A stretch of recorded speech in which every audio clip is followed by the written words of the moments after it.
মুসলমান বন্ধুরা রে আমার, গীবাত সম্পর্কে আমার আল্লাহ সুবহানাহু ওয়া তাআলা কালামুল্লাহর মধ্যে নিজে বাতলিয়ে দেন।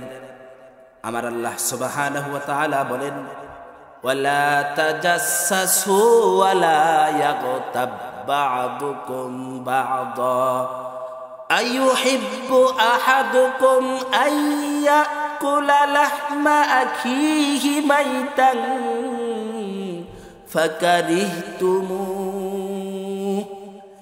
এরে বান্দা,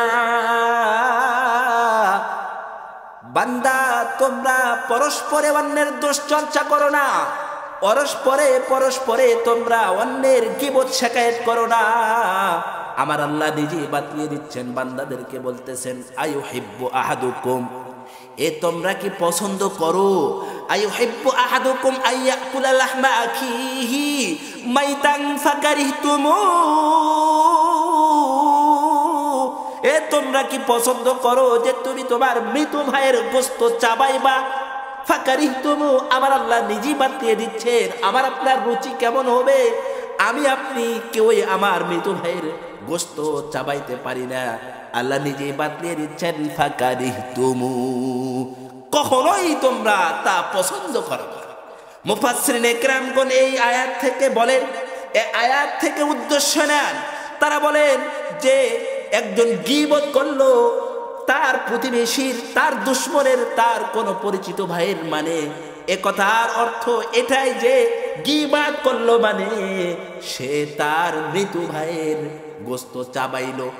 মৃত ভাইয়ের গোশত, মানুষের গোশত চাবাইলে যেমন কষ্ট হয়, মানুষের গোশত জীবিত অবস্থায় চাবাইলে যেমন কষ্ট হয়, ঠিক তদরূপ আমি যার গীবত করলাম সে যদি জানতে পারে, বুঝতে পারে যে আমি তার গীবত শিকায়ত করেছি, তাহলে তারও ঠিক তদরূপ কষ্ট হয়ে থাকে। কথা বলেন ঠিক না বেঠিক?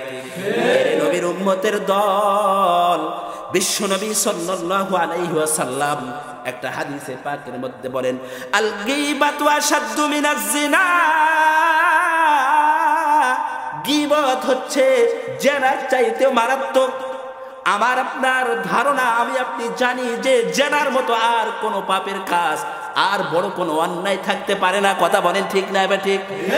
জেনা জেনা জেনা জেনা অনেক বড় অন্যায়, যার জন্যই তো আমি আপনি, আমার আপনার সমাজের মানুষগুলো যদি জেনা করে, ব্যভিচারে লিপ্ত হয়, ইমাম যদি জেনায় লিপ্ত হয়, ইমামতি থেকে বাতিল হয়ে যায়।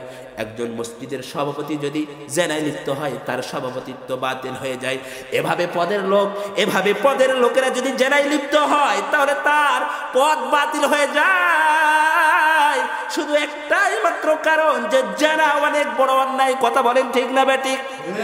এরে নবীর উম্মতের দল, জেনা এত বড় একটা মারাত্মক হওয়ার পরেও আমরা এটাকে কি মনে করি? একটা বড় গুনাহ মনে করি।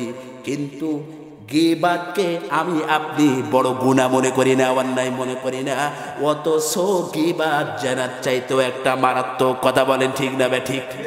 তাহলে গীবাত করা থেকে বেঁচে থাকার দরকার আছে না নাই? অবশ্যই আমাকে আপনাকে গীবাত করা থেকে বেঁচে থেকে, এসব গুনাহ, বড় বড় গুনাহ থেকে বেঁচে থেকে আমার আপনার জীবনটাকে পরিচালনা করতে হবে। কথা বলেন ঠিক না বেঠিক? কারা কারা গীবত থেকে অন্তত 2-4 মাস, 1 বছর বেঁচে থাকার চেষ্টা করবো? একটু হাত উঁচু করে দেখান আল্লাহকে। আল্লাহ তুমি কবুল ও মঞ্জুর ফরমাও আল্লাহ।